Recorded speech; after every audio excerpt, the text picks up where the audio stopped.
ನಮಸ್ಕಾರ ಸ್ನೇಹಿತರೆ.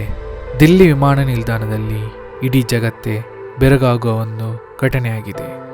ಸಿನಿಮೆಯ ರೀತಿಯಲ್ಲಿ 13 ವರ್ಷದ ಅಫ್ಘಾನ್ ಬಾಲಕನೊಬ್ಬ ವಿಮಾನದ ಚಕ್ರದಲ್ಲಿ ಕೂತ್ಕೊಂಡು ಕಾಬೂಲ್ನಿಂದ ದಿಲ್ಲಿಗೆ ಹಾರ್ಕೊಂಡು ಬಂದುಬಿಟ್ಟಿದ್ದಾನೆ. ಈತ 2 ಗಂಟೆ ಹಿಂಬದಿ ಚಕ್ರದಲ್ಲಿ ಅವಿತುಕೊಂಡು ಭಾರತವನ್ನು ತಲುಪಿಬಿಟ್ಟಿದ್ದಾನೆ. ತುಂಬ ಡೇಂಜರಸ್. ಈ ಜಾಗದಲ್ಲಿ ಮನುಷ್ಯರು ಬದುಕುಳಿಯೋದೇ ಅಸಾಧ್ಯ. ಸರ್ವೈವಲ್ ರೇಟ್ 25%ಗಿಂತ ಕಮ್ಮಿ ಇದೆ. ಅಷ್ಟು ಕ್ರೂರ ವಾತಾವರಣ ಇರುತ್ತೆ.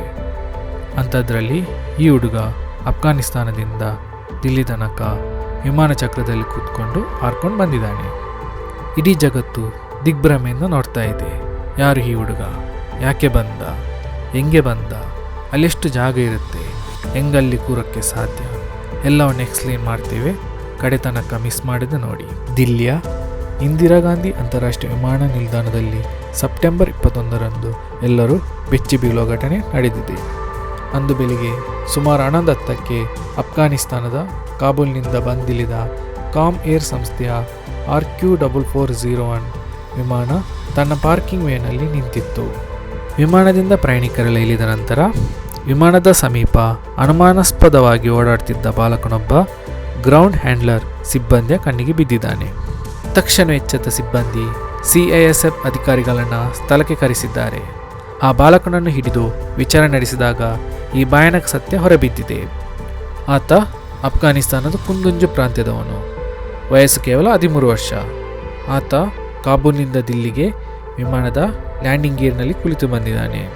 ಲ್ಯಾಂಡಿಂಗ್ ಗೇರ್ ಅಂದರೆ ಚಕ್ರವನ್ನು ಮಡಚಿಕೊಂಡು ಕೂರುವ ಜಾಗದಲ್ಲಿ ಕುಳಿತು 2 ಗಂಟೆಗಳ ಕಾಲ ಆತ ಸಾವಿನೊಂದಿಗೆ ಸರಸವಾಡುತ್ತಾ ದಿಲ್ಲಿಗೆ ತಲುಪಿದ್ದಾನೆ ಎಂದು ಗೊತ್ತಾಗಿದೆ. ಇರಾನ್ಗೆ ಹೋಗಬೇಕಾಗಿದ್ದ ಈ ಬಾಲಕ ಲ್ಯಾಂಡಿಂಗ್ ಗೇರ್ನಲ್ಲಿ ಬಾಲಕ ತಂದಿದ್ದ ಸ್ಪೀಕರ್ ಪತ್ತೆ. ಈ ವಿಷಯ ತಿಳಿಯುತ್ತಿದ್ದಂತೆ ಕೇಂದ್ರೀಯ ಕೈಗಾರಿಕಾ ಭದ್ರತಾ ಪಡೆ ಸೇರಿ ಸಂಬಂಧಪಟ್ಟ ಎಲ್ಲ ಏಜೆನ್ಸಿಗಳು ಸ್ಥಳಕ್ಕೆ ಧಾವಿಸಿ ಬಾಲಕನನ್ನು ವಶಕ್ಕೆ ಪಡೆದು ಟರ್ಮಿನಲ್ 3 ಕರೆದೊಯ್ದು ತೀವ್ರ ವಿಚಾರಣೆಗೆ ಒಳಪಡಿಸಿದ್ದಾರೆ. ವಿಚಾರಣೆ ವೇಳೆ ಬಾಲಕನ ಮಾತು ಕೇಳಿ ಅಧಿಕಾರಿಗಳೆಲ್ಲ ದಂಗಾಗಿದ್ದಾರೆ. ನಾನು ಜಸ್ಟ್ ಕ್ಯೂರಿಯಾಸಿಟಿಗೆ ಈ ರೀತಿ ಮಾಡಿದ್ದೆ. ನಾನು ಇರಾನಿಗೆ ಹೋಗಬೇಕಾಗಿದ್ದೆ, ತಪ್ಪಿ ದಿಲ್ಲಿಗೆ ಬಂದೆ. ನಾನು ಕಾಬೂಲ್ ಏರ್ಪೋರ್ಟ್ ಒಳಗೆ ಹೇಗೋ ನುಸುಳಿ ಯಾರಿಗೂ ಕಾಣದಂತೆ ವಿಮಾನದ ಚಕ್ರದ ಭಾಗವನ್ನು ಏರಿ ಕುಳಿತುಕೊಂಡೆ ಎಂದು ಹೇಳಿದ್ದಾನೆ. ಬಾಲಕನ ಹೇಳಿಕೆಯನ್ನು ಖಚಿತಪಡಿಸಿಕೊಳ್ಳಲು ಕಾಮ್ ಏರ್ನ ಭದ್ರತಾ ಮತ್ತು ಇಂಜಿನಿಯರಿಂಗ್ ತಂಡಗಳು ವಿಮಾನವನ್ನು ಸಂಪೂರ್ಣವಾಗಿ ತಪಾಸಣೆ ನಡೆಸಿದೆ. ಆಗ ಲ್ಯಾಂಡಿಂಗ್ ಗೇರ್ನೊಳಗೆ ಕೆಂಪು ಬಣ್ಣದೊಂದು ಪುಟ್ಟ ಆಡಿಯೋ ಸ್ಪೀಕರ್ ಪತ್ತೆಯಾಗಿದೆ. ಅದು ಆ ಬಾಲಕನಿಗೆ ಸೇರಿದೆ ಎನ್ನುವುದು ಬಾಲಕನ ಕತೆ ನಿಜ ಎಂಬುದು ಗೊತ್ತಾಗಿದೆ. ಸಾವನ್ನೇ ಲೆಕ್ಕಿಸದೆ ಹಾರಿ ಬಂದ ಬಾಲಕ -50°C ಬದುಕಿದ್ದು ಹೇಗೆ? ವಿಮಾನದ ಲ್ಯಾಂಡಿಂಗ್ ಗೇರ್ನಲ್ಲಿ ಕುಳಿತು ಪ್ರಯಾಣಿಸುವುದೆಂದರೆ ನೇರವಾಗಿ ಸಾವಿಗೆ ಇನ್ವೈಟ್ ಮಾಡಿದಂತೆ. ಆ ಜಾಗದಲ್ಲಿ ಪ್ರಯಾಣಿಕರ ಕ್ಯಾಬಿನ್ನಂತೆ ಒತ್ತಡ ಅಥವಾ ತಾಪಮಾನ ನಿಯಂತ್ರಣದ ವ್ಯವಸ್ಥೆ ಇರಲ್ಲ. ವಿಮಾನವು 35,000 ಅಡಿ ಎತ್ತರದಲ್ಲಿ ಹಾರುವಾಗ ಹೊರಗಿನ ತಾಪಮಾನ -50°C ಕಡಿಮೆ ಇರುತ್ತದೆ. ಅಂತ ಕೊರೆಯುವ ಚಳಿಯಲ್ಲಿ ಮನುಷ್ಯ ಬದುಕುಳಿಯುವುದು ಅಸಾಧ್ಯ. ಜೊತೆಗೆ ಅಷ್ಟು ಎತ್ತರದಲ್ಲಿ ಆಮ್ಲಜನಕದ ಪ್ರಮಾಣ ತೀರಾ ಕಡಿಮೆ ಇರುವುದರಿಂದ ಪ್ರಜ್ಞೆ ತಪ್ಪಿ ಸಾವು ಸಂಭವಿಸುತ್ತದೆ. ಅಷ್ಟೇ ಅಲ್ಲ, ಟೇಕಪ್ ಮತ್ತು ಲ್ಯಾಂಡಿಂಗ್ ಸಮಯದಲ್ಲಿ ಆಗುವ ಶಬ್ದವು ಅಷ್ಟೇ ಭಯಂಕರವಾಗಿರುತ್ತದೆ. ಜೊತೆಗೆ ಟೇಕಾಪ್ ಆದ ನಂತರ ಚಕ್ರಗಳು ಒಳಗೆ ಮಡಚಿಕೊಳ್ಳುವಾಗ ಸಿಕ್ಕಾಕೊಂಡು ನುಜ್ಜುಗುಜ್ಜಾಗುವ ಅಪಾಯವೂ ಇರುತ್ತದೆ. ಹೀಗಿರುವಾಗ ಈ ಬಾಲಕ ಬದುಕುಳಿದಿದ್ದೇ ದೊಡ್ಡ ಚಮತ್ಕಾರ ಎಂದು ತಜ್ಞರು ತಿಳಿಸಿದ್ದಾರೆ.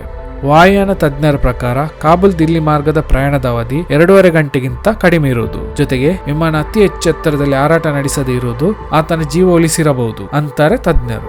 ಕಾಬೂಲ್ ಏರ್ಪೋರ್ಟ್ನಲ್ಲಿ ಗಂಭೀರ ಭದ್ರತಾ ಲೋಪ, ಬಾಲಕನನ್ನು ವಾಪಸ್ ಕಳಿಸಿದ ಅಧಿಕಾರಿಗಳು.